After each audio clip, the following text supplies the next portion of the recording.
Broadcasting on air and online. This is Radio Agri 90.1 FM Filmec. Owned and operated by the Department of Agriculture, Philippine Center for Post-Harvest Development and Mechanization. Radio Agri. The views and opinions expressed in this program are those of the individuals involved and do not necessarily reflect the official policy or position of Radio Agri 90.1 FM management. Nation forever.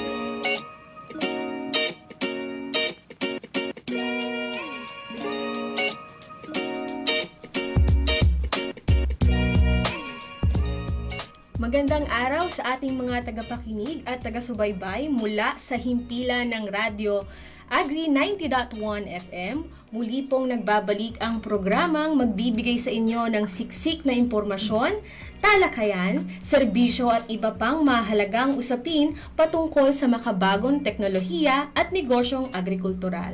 Kaya naman manatiling nakatutok sa Radyo Agri 90.1 FM, kasaganaan para sa bayan.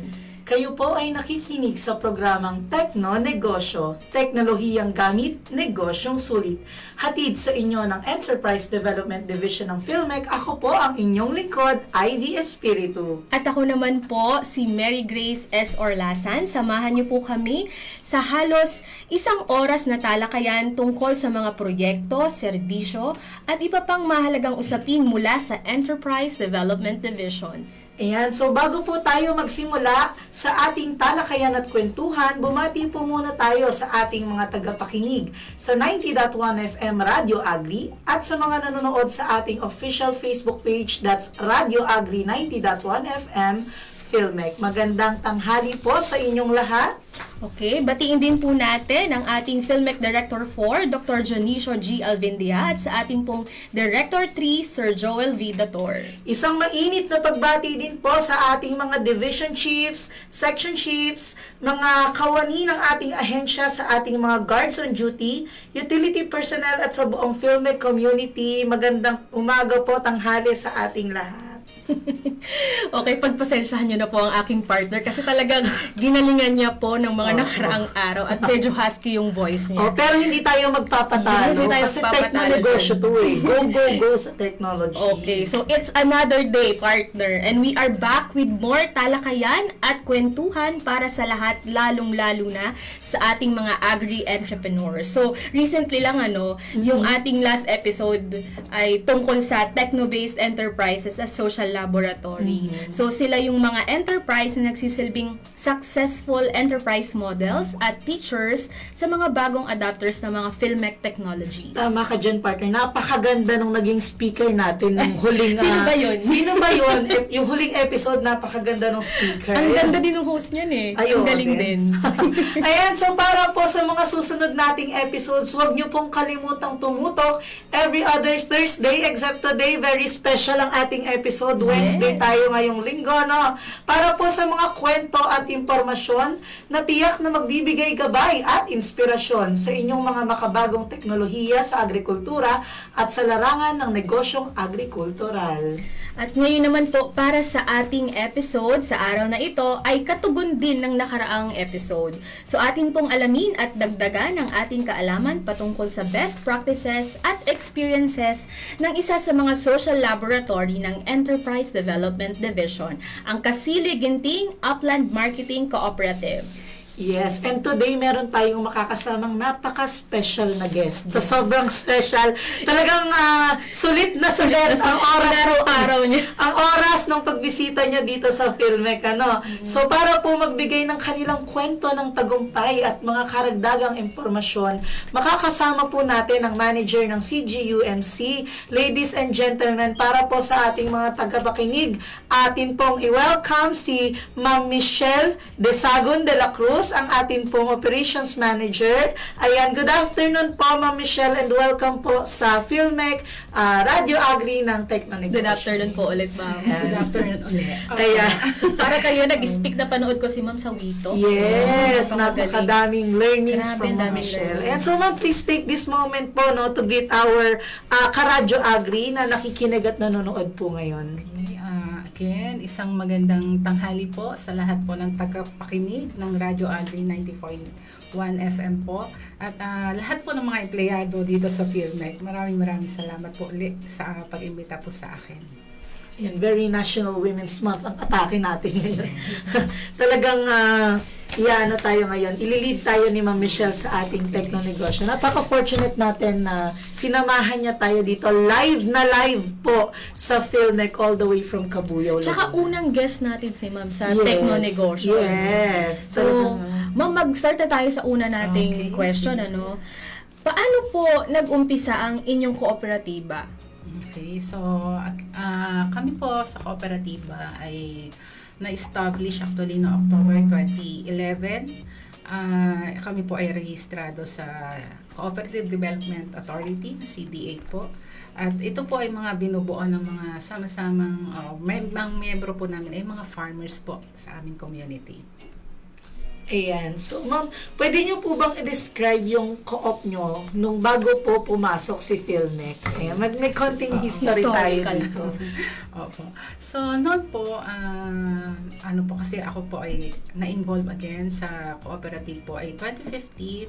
At bagong-bago po noon na na-assist po kami ng PhilMec. So, before PhilMec po noon, ang traditional technique po ng mga farmers namin, yung sinasabi nilang old tradition. So, stripping, yung pag-harvest po nila. Kumbaga po, wala pa po masyadong kaalaman sa makabagong teknolohiya po before PhilMec po. Ayan. If I may add din sa konting history na to, kasi medyo matagal talaga yung pinagsamahan namin ni Ma'am Michelle pagdating sa post-harvest technology. Ilang ng years ba coffee. yan, partner? Kasi nung pumasok ako ng 2016, kaka-start lang nung bar-funded project namin with CGUMC. So talagang 2016 pa lang, Yes. nakikita ko na yung kagandahan ni Ma'am So, Michelle. 10 years na. 10 years, Tagal-tagal yes. na. And Tagal-tagal ng pagsasama Oo, yan. oo. Tsaka sa kanila ako unang na, anong tawag dito, na-expose sa coffee post-harvest kasi nag-conduct kami ng benchmarking activity sa kanila before.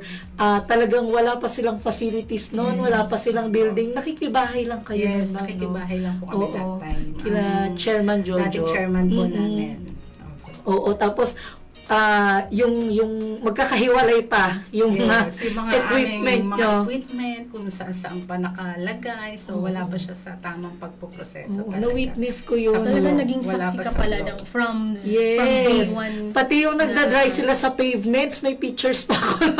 Ngayon nagbago na yun. Oo, iba na. Oo. Dekada na kami nagsasama po Oo. ng Ivy. At saka alam mo ba, partner, nung araw, itong si Ma'am Michelle, ma-share ko lang. Kasi nga benchmark parang unang ginagawa pa lang nila before PhilMec. Alam mo to, pinipicturean ko lang siya na nag-grind siya ng roasted coffee. Sobrang shy type niyan. Hindi talaga siya titingin sa picture, talagang magtatago siya to the point na halos mag-grinder na yung mukha niya katatago. Sobrang mahihain pala nun ni Yes, Ma'am Michelle. oo. Pero ngayon, Yes naman. Yes naman. Konti lang, na-improve lang ng kaunti. Ngayon, nagla-live na tayo Nagla-live ng na. negosyo. at nagiging RP Yes. na live. So, Laging- ito. Laging Ito. first time with PhilMec talaga. At madami ka pang mararanasang first time, ma'am. Ma'am, another question. Ano po yung mga technology na ginagamit po ninyo sa inyong production? Technology po ito ng PhilMec, ano po? At paano po ito nakakatulong sa pagpapalaki po ng production at pagpapaganda po ng quality ng inyong napakasarap na kape? Opo. Malaking bagay po yung naibigay na technology po sa amin ng PhilMec.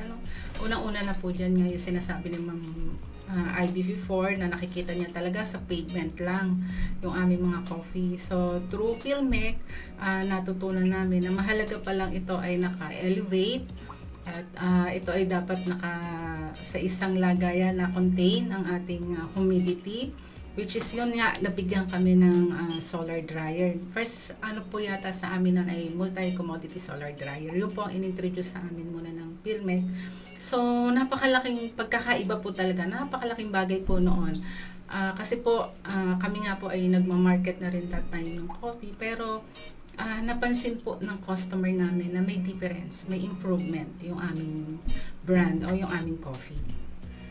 Ayan. So, dagdag ko na lang din, no, yung dryer natin, I believe that was from DA Region 4A, Yes. high value, under the leadership of Engineer Edelisa Riza. Gruezo. Yes. So, Ma'am Riza, hello po sa inyo. Sana po ay mapanood nyo ang episode na ito. Shout out po sa mga friends and family natin from DA RFO 4A. Napaka-supportive nila Yes. pagdating sa pagbibigay ng tulong sa Kasiliginting Upland Marketing Cooperative at sa iba pang mga enterprises, no. So madami-daming na itulong. Yes, Sila ma'am, napakadaming na itulong nila Ma'am Napakadami Riza. As well as syempre hindi natin LGU. kakalimutan ang local government Yes, unit. ang LGU po Ayan, namin. hinahead yan yung ating City Agriculture Yes, Office yes, ni Ma'am Luz Biminda Ednalino. So Yes. Ma'am Min, ayan, Si Ma'am Min, namit ko din siya Happy before. Women's Month. Yan kay Ma'am Min. Namit mo si Ma'am Min. Oo, sa Coffee Expo. Oh, di ba? Coffee Super Expo. talagang yung Sobrang vibe niya, supportive. no?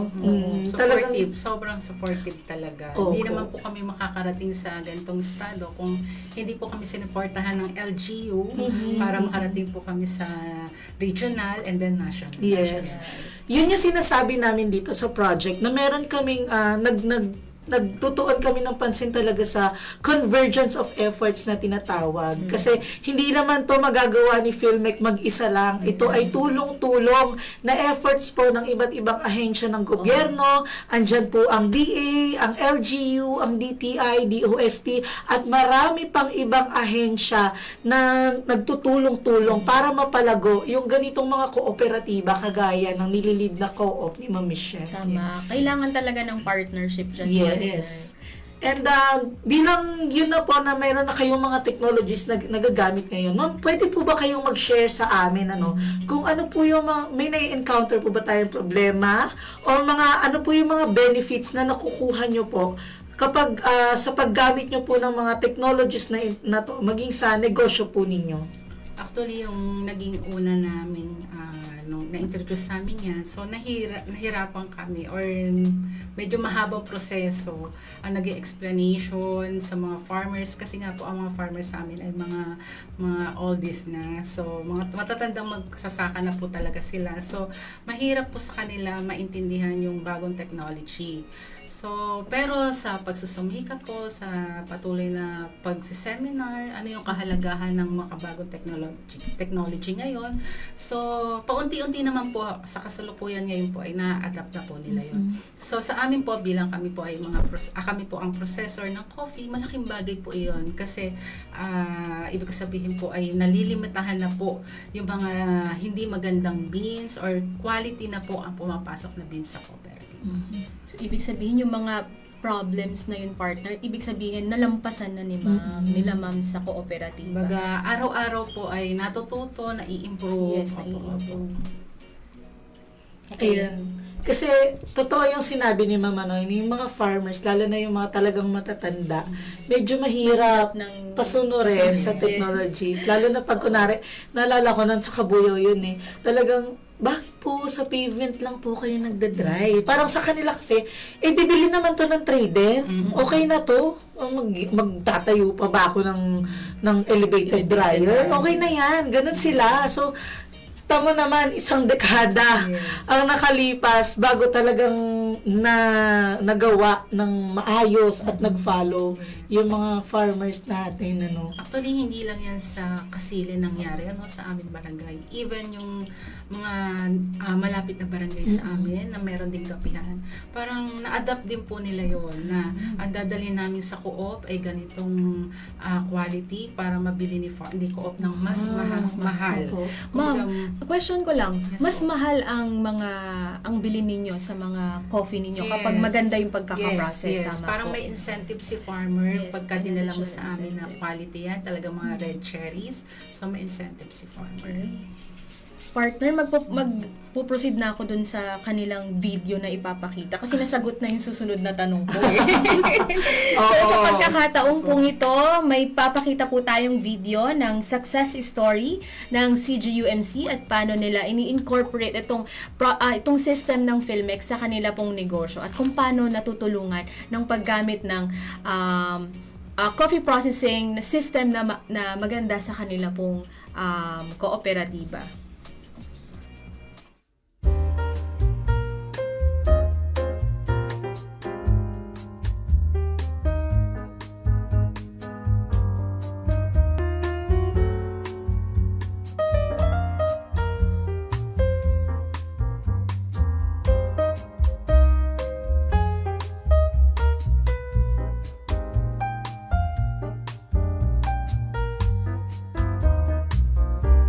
Sa usapan ng kape sa silangang rehiyon ng Luzon, madalas ituturo ka ng mga tao sa lungsod ng Cavite at Batangas.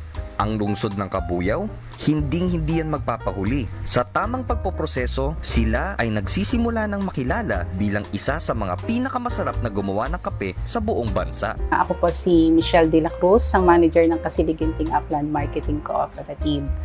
Ang Kasiliginting Upland Marketing Cooperative ay from October 2011 kami nag-start. Si Michelle ay pumasok sa CGUMC bilang manager nito noong 2015. Ngayon na may mahigit 200 members na ang kooperatiba, nasaksihan ni Michelle ang mga pagbabago simula noong siya'y pumasok dito. Actually, nung ma-involve po ako sa kooperatiba, ay nandiyan na po ang Department of Agriculture, umaalalay na po sa kooperatiba.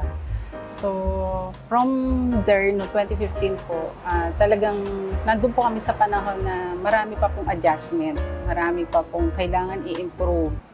Ano nga ba itong improvements na tinutukoy ni Michelle?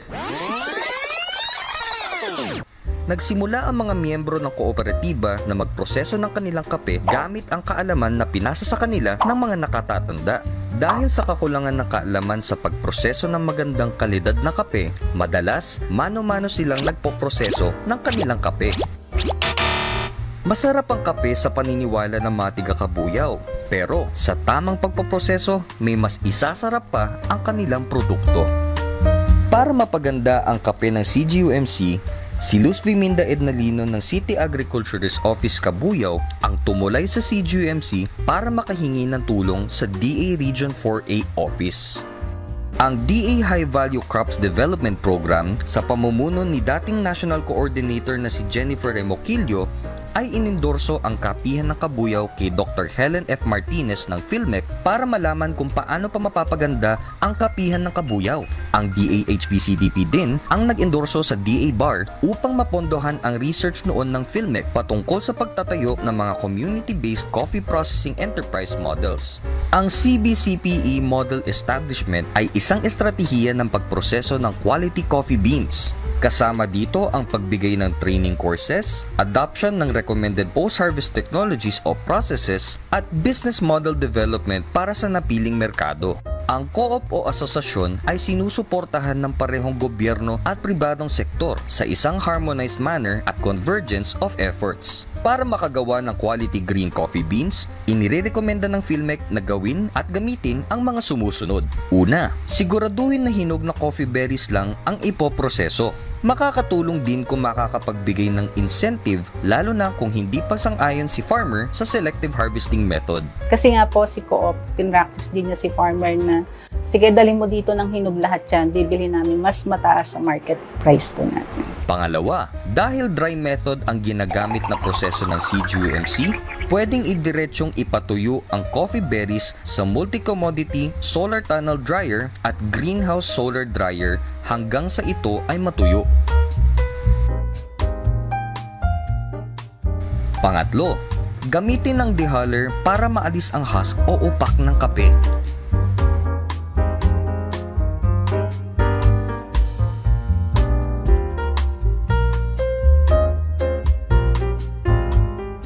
Pang-apat, gamitin ang PhilMec developed coffee moisture meter para makita kung ang kape ay may 11 to 12% na moisture content. Ito ay gagawin bago iimbak ang green coffee beans at bago i-roast ang green beans. Panglima, isort o ihiwalay ang green beans na kakaiba, may sira, o hindi papasa sa quality check. Ngayon, pwede na itong iimbak at ibenta sa merkado. Pero, pwede din ito iproseso pa at ibenta ang kape na isang ready-to-drink na product. Gumamit lang ng roaster, grinder,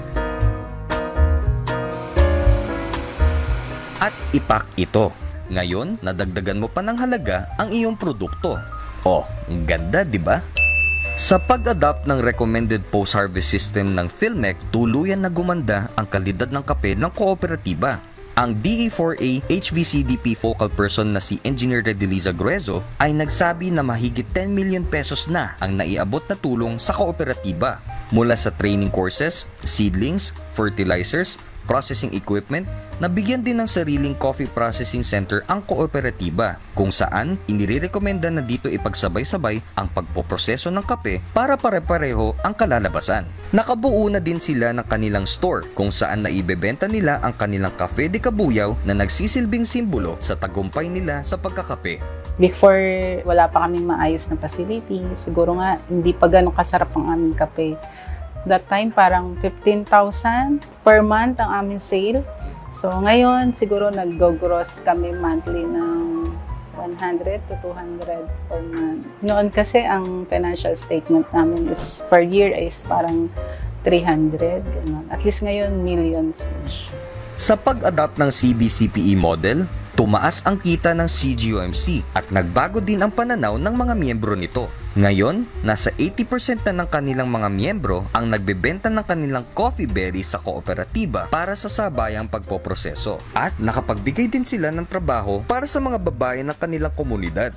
Sa tamang sistema, ang tagumpay ay lalapit sa iyo. Sa mga nakaraang taon, ang CGUMC ay nakasama sa mga Coffee Expo na pinangungunahan ng PhilMec kung saan nagkikita-kita ang iba't ibang mga coffee producer sa bansa para makipagkwentuhan sa kanilang istoryang kape at matuto sa mga proseso ng iba't ibang nagkakape.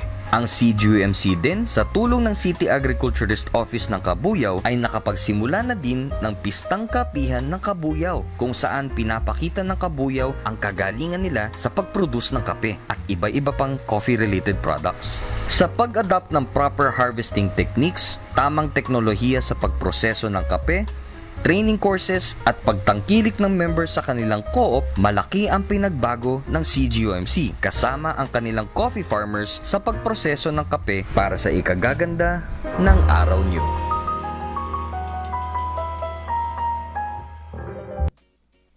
Alright, and we are back. Napakaganda naman ng video na yon, no? Napakaganda din ni Ma'am Michelle. Ano lang, nagkaroon lang siya ng salamin ngayon. Yun lang yung difference. Kasi nga dekada na. Hindi naman. Mga 5 years ago siguro natin yan kinunan. Na-highlight sa akin, partner, yung kinikita nila, no? Ang laki din pala ng naging increase sa sales nyo, mama, no? From 15,000 monthly to 100 to 200,000 monthly to 300,000 monthly. Siguro ngayon million na. Millions daw, sabi sa video eh. Hindi niya sinabi kung ilan. Year. Annually. Annually. Pero sa ngayon ay siguro masasabi natin kahit paano ay stable. Kasi nga po ay na-improve. So patuloy na nag-improve kaya lumalaki po. Nadadagdagan ang ating market.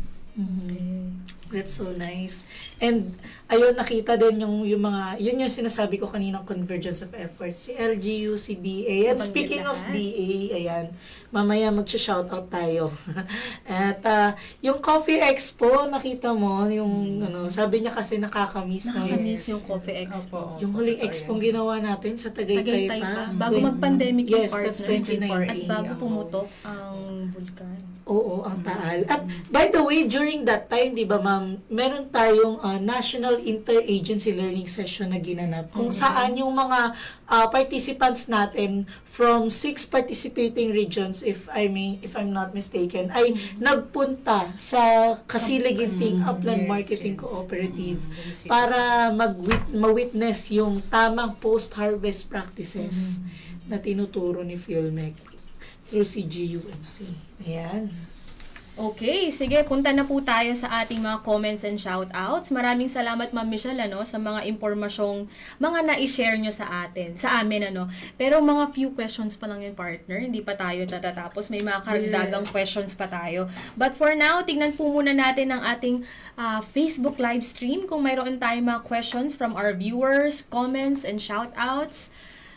Ayan. So ako i-shoutout ko lang, currently watching from LGU Cabuyao, si Miss Julie Ann Evangelista Seraos. Ayan, giting, napakasipag na partner ng PhilMec.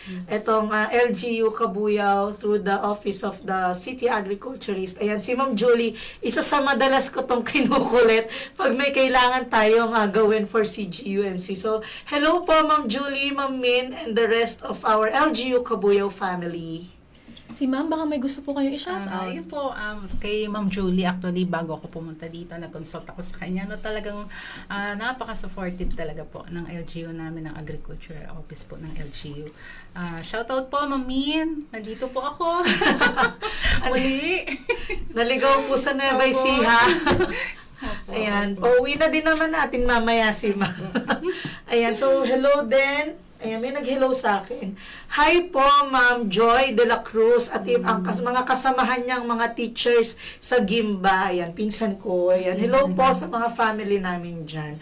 Ayan, Ma'am, may nagtanong sa ating live stream, Ma'am, what is your best practices po ba pagdating sa inyong enterprise? Okay, siguro yung tamang pagpaprocess talaga. So, in-adapt namin kung ano yung mga technology, yung palagay namin ma-i-improve yung aming quality ng coffee. So, adaptation ng bagong teknolohiya. Yun po siguro ang masasabi kong best practice namin sa ngayon. Ayan. So, Ma'am, mako-consider din natin siguro na yung pag-adapt nyo nitong mga post-harvest technologies na to, nakatulong. Yes, Na-lessen yung tinatawag nating post-harvest losses. Yes, opo. Malaking bagay po yun. Masasabi natin na talagang gumanda yung kalidad ng kape. Gumanda at palagi ko'y lalong sumarap. Lalong sumarap. Yes, Talaga opo. naman.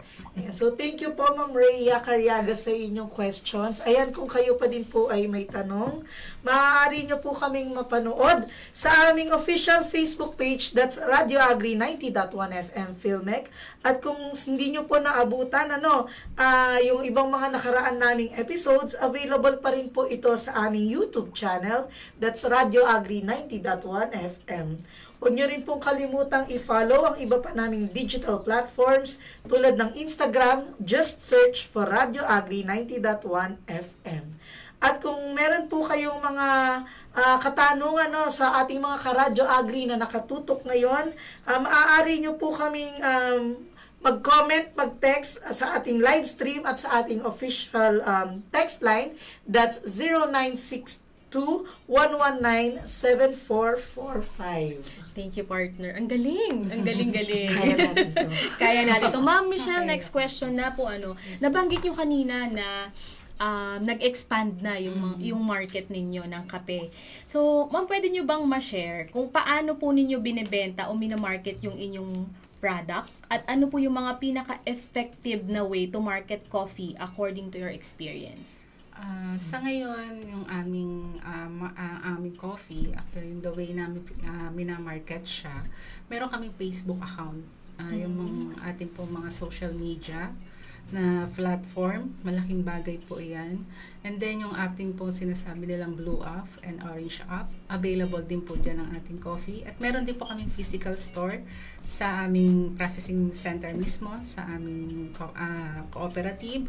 At meron din po kaming physical store po sa bayan ng Kabuyao. So, lagi pong available doon po ang ating mga coffee products. Ma'am, yung Shopee account nyo, tsaka meron kayo TikTok? Ang ngayon ay yung Orange and Blue Up. So, ito naman po ay mga resellers. Resellers. Yes, opo. Hindi po direct sa amin. So, nagpunta sila sa atin sa co-op. Gusto rin kumita ng kaunti. So, why not? So, Okay. So, meron kayong parang mga authorized resellers? Yes. Meron kami mga authorized resellers. Opo.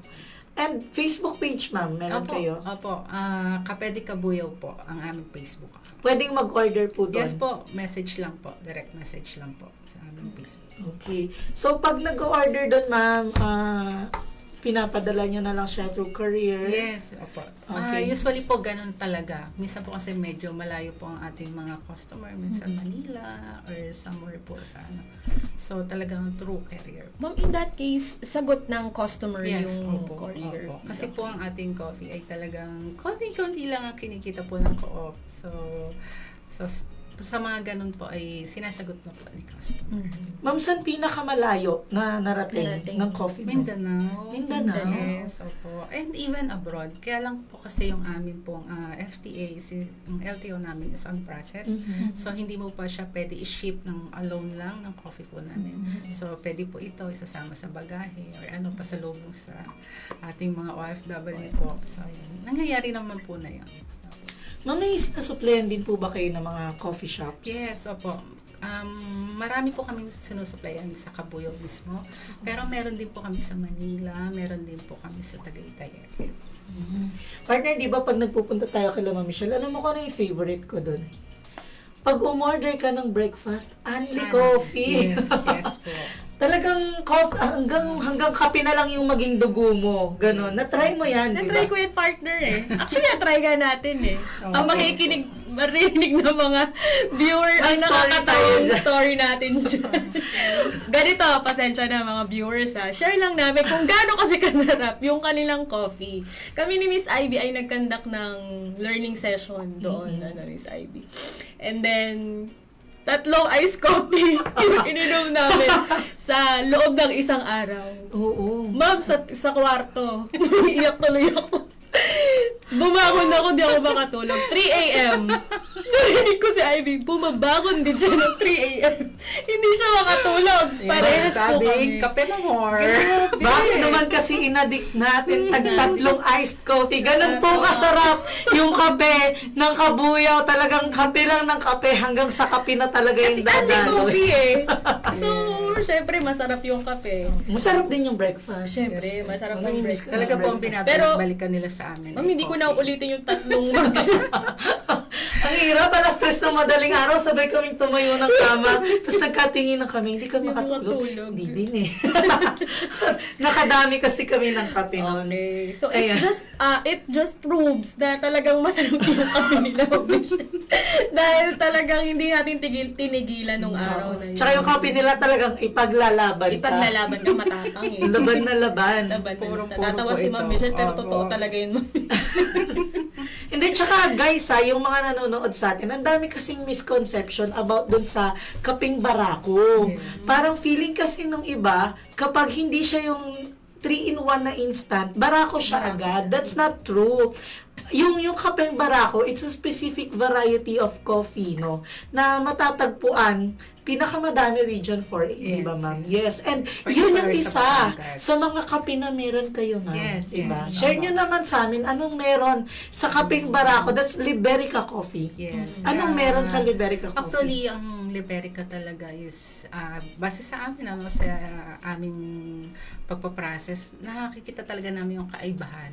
Sa aroma pa lang, talagang ma-identify mo na siya. Talagang fruity, yung nga sabi natin, naglalangka.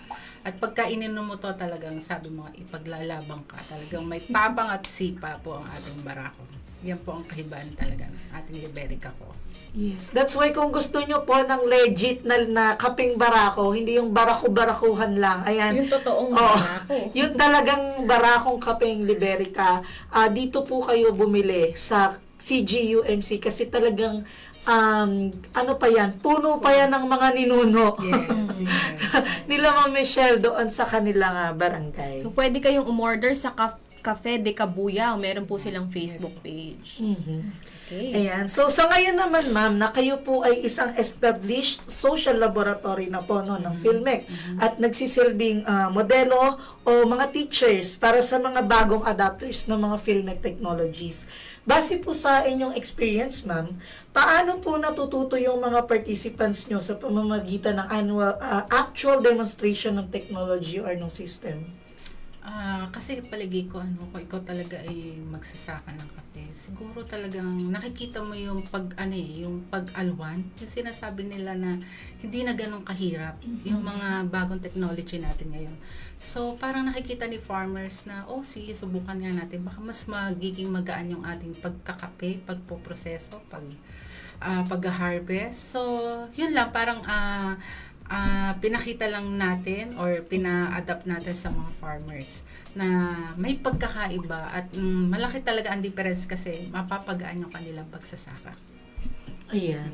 At saka kasi karamihan talaga na very common na mentality lalo na sa mga farmers, what you see is what you get. Yes, No? yes. Okay. Hanggat hindi nila nakikita, Hindi sila hindi sila maniniwala. Yun Maniniwala. talaga yun. Oo, kung hindi nila, actually, may ilang farmers muna sumubok ng ating bagong technology. Tsaka lang nila, oo nga, mabilis, oo nga, ganito maganda pala.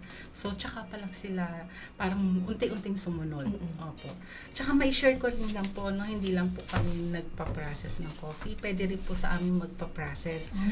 Pwede rin po magpadihal. Actually, yung meron po sa atin summer po sa may Cavite. So, dinadala po nila yung kanilang harvest. So, doon po pinapa-process sa amin. From Cavite to Laguna pa, ma'am, Yes, ano? opo. Layo-layo ito. So, nag-o-offer na din pala sila ngayon ng Yes. custom services. Wait lang, imo-monitor ko yan. Oo, kailangan na yan na masama sa susunod na report okay. na nag-o-offer na sila ng Ma'am, pati roasting. Lahat po. Lahat po. Mula po, minsan po, yung tinatawag natin toll packing from beans, kami po, mayroon lang sila certain percentage, temperature ng beans. So, yun lang po. As in, brand name po nila, pero kami po ang nagpa-process the whole process.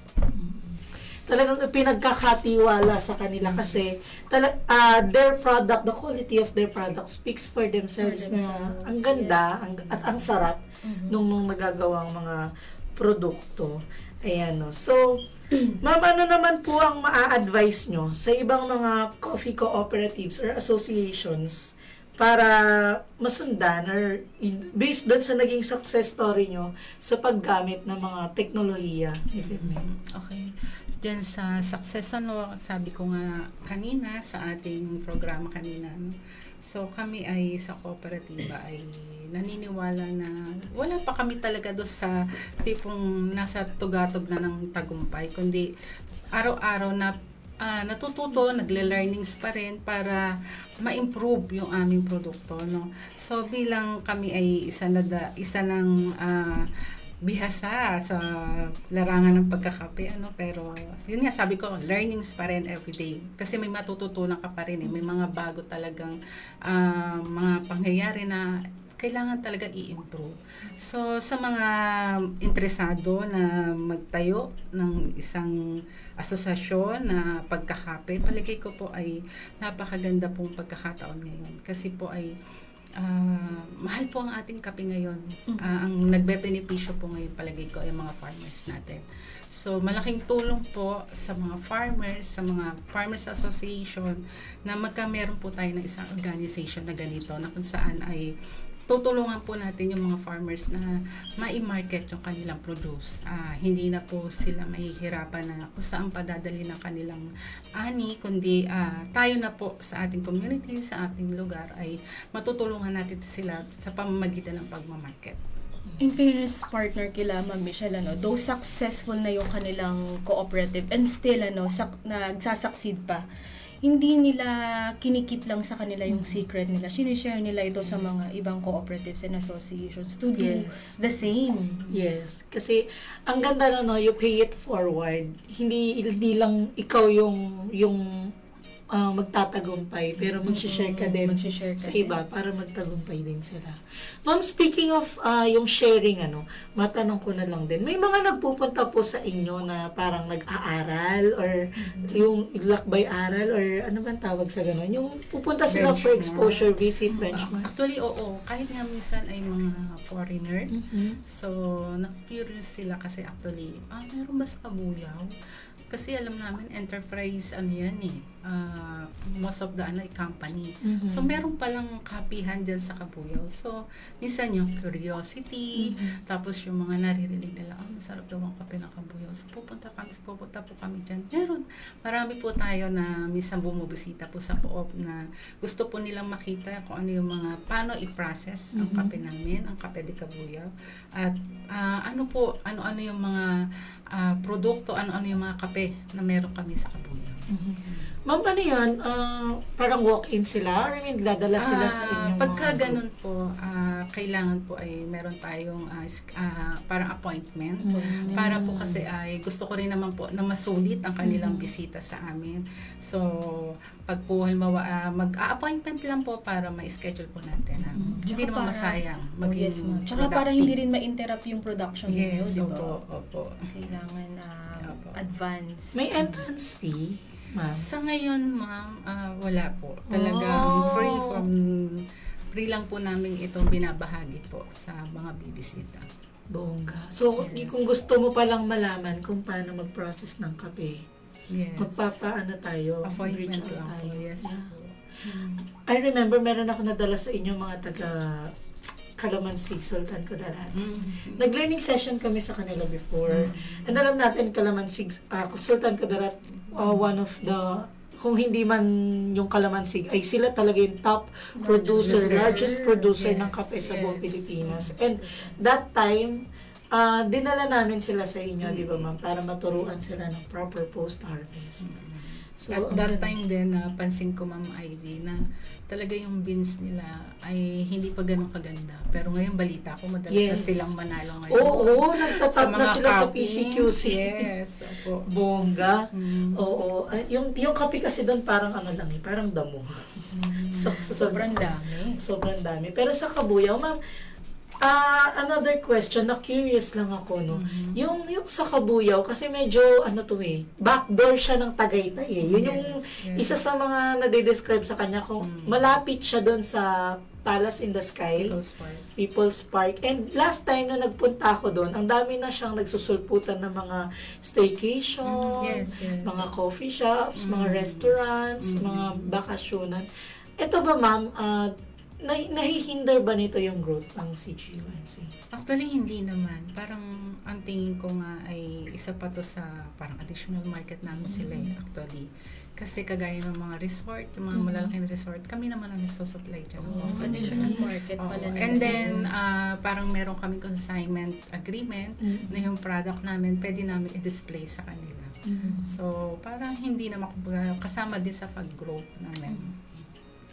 At isa pang magandang strategy nila, meron silang kainan, 'di ba? Kung Yes. kumakain tayo doon. Yes. And All day. kapag pag morning na mo yon, yung mga bikers. Yes. Isang Ang dami strategy nila. rin kasi namin yun eh. Kasi minsan bypassers lang. So, may kape. Pero, iba kasi yung pag nalasahan nila yung kape. Yes, So, isang strategy namin yun. Marketing strategy na, sige, pag natikman, bibili na. So, additional market na naman. At saka ewan ko, ang strategic nung location niya. Yes. Nung kanilang co-op. Opo. Tapos may mga vloggers pa na mga bikers na kumakain doon. Yes. Pag tinignan mo, daming sticker doon ng mga vloggers. ng mga Malang bikers. kahilera yung mga bikes nila doon Oo. sa labas. Ang dami. Tapos syempre may entice ka, parang sarap doon kumain. At lalong masarap doon magkape. Yes. Okay. Ayan. So, sa ating mga Karadyo Agri, nawa ay mayroon po kayong mga napulot na mahalagang impormasyon at muling paalala na sumulat lamang po kayo sa aming ahensya para sa kinakailangan entrepreneurial and technical assistances pagdating sa ating Filmec Technologies. So, kung gusto nyo pong matuto na mag-undergo ng training kila Ma'am Michelle, pwede po kayong sumulat muna sa Filmec. So, maraming salamat po, Ma'am Michelle de la Cruz, ang manager po ng CGUMC sa ating naging magandang talakayan ngayong hapon na partner. Bago po tayo tuluyang magpaalam, ma'am, baka may mga nais po kayong batiin or i-share pa sa ating mga Karadyo Agri. Sa ngayon po, una po ang pasalamat po ulit sa inyo, sa Filmec, sa mga pagkakataon po ibinibigay niyo sa amin. So, walang sawang inyong pagtulong. Ganon din po sa aming LGU, kila Ma'am Min, kay Ma'am Julie. Hindi po ako makakarating sa ganitong estado kundi dahil sa inyo, sa pagtulong niyo po sa amin. Ang ating pong different government agency, kami po ay nagpapasalamat, hindi lamang po sa, syempre po ang DA, ang Department of Agriculture, ang DTI, DOST, DOLE, DAR, halos lahat na po talaga ay tumulong para ma-improve, mag-grow po ang aming kooperatiba. Maraming salamat po. Ganon din po, shoutout po sa aking kasama ngayon, ang aming BOD na si Mila po, na talaga suportado rin po sa oras na ito. Maraming salamat po. Ayan, syempre, at si Ma'am Helen Martinez. Yes, opo. Maraming salamat, Ma'am Helen. Hindi ka namin makakalimutan sa COP. Sana bisitahin mo pa rin kami kahit ikaw ay retiree na. Maraming salamat po, Ma'am Helen.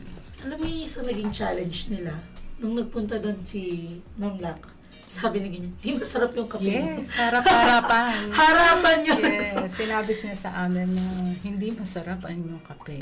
Kaya na-challenge siguro sila Oo. Ma'am Michelle no, na ay hindi po pwedeng hindi masarap ang kape namin. Yes. Kasi that time talaga, nung bago si Ma'am Helen sa amin, hindi ko naman talaga alam kung anong lasa ng kape namin eh. Ang alam ko lang po ay barako, matapang.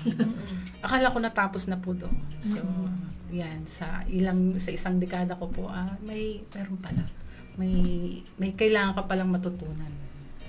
At kabongga, kapag nagdadala ako ng samples kay Ma'am Michelle, talagang iko-custom roast niyo yun, tapos ika-cup niya yun. "Ma'am, ano to? Fruity." Ay, may gano'n na siya ngayon! Alam niyo na mag-copy-copy. Oo. Samantalang dati, Barako pwede lang. na yan. Oh, barako na yan. Basta barako lang yan. Okay na yan. Yes, napakadaming natutunan sa 10 years na pinagsamahan ni Filmec at ni CGUMC. Kaya naman gusto po namin magpasalamat kay Ma'am Michelle at saka sa iba pong mga naging partners ni Filmec diyan po sa Region 4A, sa LGU, sa Laguna, pati actually mga PCW, nakasama din natin dyan, EcoC Foundation at marami pang ibang mga ahensya. So maraming salamat po sa patuloy nyo pong pagbibigay ng serbisyo at tulong sa mga CBCPEs or Community-Based Coffee Processing Enterprises. Ayan. So, ayun po, for the information po ng ating mga ka-Radio Agri at sa mga programs po, please visit our social media accounts and YouTube channel. That's Radio Agri 90.1 FM. For our text line, that's 0962-119-7445. Muli po, kami po ang inyong nakasama sa programang Tekno Negosyo, Teknolohiyang Gamit, Negosyong Sulit. Maraming salamat po sa inyong pagsama sa amin ngayong hapon. Ako po si Ivy Espiritu. At ako naman po si Mary Grace Orlasan. Parang nahawa ko sa'yo, partner.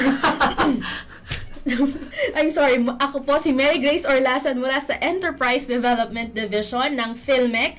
Abangan niyo po kami sa aming next episode. Dito pa rin po sa himpilan ng Radyo Agri 90.1 Filmec, kasaganaan para sa bayan. Thank you po!